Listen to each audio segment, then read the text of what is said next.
Hello guys, welcome to Sounder LPBS. இன்னைக்கு நம்ம வீடியோல என்ன பார்க்க போறோம் அப்படின்னு கேட்டீங்கன்னா தமிழ்நாட்டுல கிட்டத்தட்ட இதுவரைக்கும் 32 மாவட்டங்கள் இருந்தது இல்லையா? சோ இன்னையிலிருந்து அது 33 மாவட்டமா ஆக்கப்படுது அல்லது உருவாக்கப்படுது இல்ல பிறந்திருக்கு அப்படின்னு கூட சொல்லலாம். என்னடா பிறந்திருக்கு அப்படின்னு கேட்டீங்கன்னா எஸ், இன்னைக்கு தமிழ்நாட்டுல ஒரு மாவட்டம் பிறந்திருக்கு அல்லது பிரிக்கப்பட்டிருக்கு அப்படின்னு சொல்லலாம். எந்த மாவட்டம் அப்படிங்கிறதுக்கு முன்னாடி அது எங்கிருந்து பிரிக்கப்பட்டது, அதோட பேக்ரவுண்ட் என்ன அப்படிங்கறத இப்ப நம்ம பார்த்துருவோம். அது எங்கிருந்து பிரிக்கப்பட்டது அப்படின்னு கேட்டீங்கன்னா விழுப்புரம் மாவட்டத்திலிருந்து பிரிக்கப்பட்டது. தமிழ்நாட்டிலேயே ரொம்பவே மிகப்பெரிய மாவட்டங்கிறது விழுப்புரம் மாவட்டம் தான். கிட்டத்தட்ட 7200 கிலோமீட்டர் ஸ்கொயர் பரப்பளவு கொண்டது இந்த விழுப்புரம் மாவட்டம். அது மட்டும் இல்லாமல் அதிக சட்டமன்ற தொகுதிகளையும் கொண்டது இந்த விழுப்புரம் மாவட்டம் தான். சோ அதிலிருந்து பிரிக்கப்பட்டது தான் இன்னைக்கு பிறந்த முக்கியமான மாவட்டம். என்ன மாவட்டம் அது அப்படின்னு கேட்டீங்கன்னா கள்ளக்குறிச்சி. அதுதான் இன்னையிலிருந்து ஒரு தனி மாவட்டமா ஆக்கப்படுது. கள்ளக்குறிச்சினா கள்ளக்குறிச்சியை மட்டும் இல்லாம அதை சுற்றி இருக்கிற பகுதியெல்லாம் சேர்ந்துதான் இந்த டிஸ்ட்ரிக்டா உருவாக்கி இருக்காங்க. என்னென்ன பகுதி அப்படின்னு கேட்டீங்கன்னா கள்ளக்குறிச்சி, சின்ன சேலம், சங்கராபுரம் மற்றும் சின்ன சில பகுதிகள் எல்லாம் சேர்ந்து ஒரு தனி டிஸ்ட்ரிக்டா கள்ளக்குறிச்சிங்கிற பேர்ல உருவாக்கி இருக்காங்க அல்லது பிரிச்சிருக்காங்க அப்படின்னு சொல்லலாம். சோ இந்த கள்ளக்குறிச்சி ஏற்கனவே சென்னை வர பாதையில இருக்கிறதுனால ஏற்கனவே டெவலப் ஆயிட்டு வந்துட்டு இருந்தது.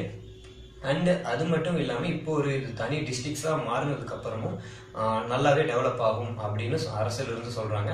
அண்ட் இந்த கள்ளக்குறிச்சி ஏன் பிரிக்கப்பட்டது அப்படின்னு பாத்தீங்கன்னா கிட்டத்தட்ட கள்ளக்குறிச்சியில இருக்கிற மக்கள் ஏதாவது ஒரு கவர்மெண்ட் ஆபீசர்ஸை பார்க்கணும்னாலோ இல்ல கவர்மெண்ட் ஆபீஸ்க்கு போகணும்னாலோ கலெக்டர் ஆபீஸ் அந்த மாதிரி ஆபீஸ்க்கெல்லாம் போகணும்னாலோ கிட்டத்தட்ட 75 கிலோமீட்டர் அவங்க டிராவல் பண்ணி போற மாதிரி இருந்தது. சோ அதனாலையும் அது மட்டும் இல்லாமல் ரொம்பவே விழுப்புரம் மாவட்டம் ரொம்பவே மிகப்பெரிய டிஸ்ட்ரிக்டா இருக்கிறதுனால அரசு நிர்வகிக்கிறதுக்கு ரொம்பவே கஷ்டமா இருக்கு அப்படிங்கிற காரணமாகவும் இது பிரிக்கப்பட்டது. கிட்டத்தட்ட அதிமுக ஜெயலலிதா அம்மா அவர்கள் எலெக்ஷன் இருக்கும் பொழுதே அவங்க எலெக்ஷன் பிரச்சாரத்துல இதை பத்தி சொல்லியிருக்காங்க, பிரிக்கப்பட போறோம் அப்படின்னு சொல்லியிருக்காங்க.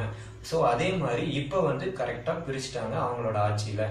சோ இப்போ கள்ளக்குறிச்சி தனி மாவட்டமா ஆயிருச்சு. இதுக்கு முன்னாடி எந்தெந்த மாவட்டங்கள் பிரிச்சாங்க தமிழ்நாட்டுல அப்படின்னு பாத்தீங்கன்னா 2008ல திருப்பூர் மாவட்டம், அதாவது ஈரோடு, கோயம்புத்தூர் அந்த சரௌண்டிங்ல இருந்து திருப்பூர் மாவட்டம் தனியா பிரிக்கப்பட்டாங்க.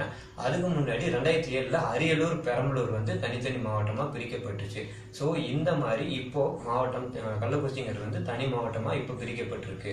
கள்ளக்குறிச்சியில ரொம்பவே ஸ்பெஷலான பிளேசஸ் எல்லாம் எது அப்படின்னு இந்த வீடியோல ஒரு சின்னதா ஒரு இன்ஃபர்மேஷனும் நான் கொடுக்குறேன். என்ன இன்ஃபர்மேஷன் அப்படின்னு பாத்தீங்கன்னா அங்க மேகமலை நீர்வீழ்ச்சி அப்படின்னு ஒண்ணு இருக்கு.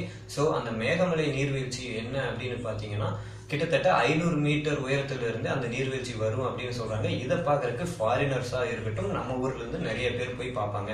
அண்ட் அது மட்டும் இல்லாம கால்வராயன் மலைங்கிறது கள்ளக்குறிச்சியோட மிக சிறந்த வளம் அப்படின்னு தெரிஞ்சுக்கலாம். சோ இந்த இன்ஃபர்மேஷன் ரொம்பவே இன்ட்ரெஸ்டா இருந்திருக்கும் நான் நினைக்கிறேன். அண்ட் இந்த மாதிரி வேற ஏதாவது இன்ஃபர்மேஷன் உங்களுக்கு தெரிஞ்சுக்கணும் அப்படின்னு நீங்க நினைச்சீங்கன்னா கீழே கமெண்ட்ல சொல்லுங்க. அண்ட் இன்னைக்கு happy birthday of Kallakurichi district அப்படின்னு சொல்லிட்டு thank you so much for watching this video. and வேற ஏதாவது வீடியோ பத்தி நான் பேசணும் அப்படின்னு நீங்க நினைச்சீங்கன்னா கீழே கமெண்ட்ல சொல்லுங்க. அது வரைக்கும் take care, bye bye, see you guys.